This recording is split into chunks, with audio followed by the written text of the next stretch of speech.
Hello everyone, তোমরা কেমন আছো? আশা করি ভালো আছো। তো আমাদের আজকে পাকশা করতেছে কাচ্চি বিরিয়ানি। তো পাকুশি আমাদের জামাই বাবু। তো আজকে দেখবো সারা জীবন বলে বিদেশে রান্না করে দিয়েছে, তো আজকে আমরা আমাদের জন্য রান্না করতেছে। তো ভিডিওটা কেমন হয় সবাই কমেন্টে বলো অবশ্যই। পাকশাক হইতে এ টু জেড পাবা ভিডিওটা।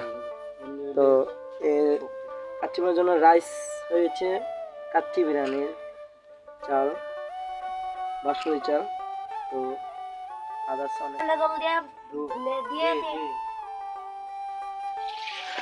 অবশেষে আমাদের কাচ্চি বিরিয়ানি হয়ে গেছে। আমরা আমরা এখন খাবো। চাই আমার একটা মাংস দাও। ওয়াও গাইস, খুব ভালো মজা। পাক করতে যে কষ্ট, খাইতে ভারী মজা। অনেক ভালো লাগতেছে কাচ্চি বিরিয়ানি খেয়ে। তোমাদের থেকে কেমন হচ্ছে ভিডিওটা অবশ্যই কমেন্টে বলবা। ধন্যবাদ।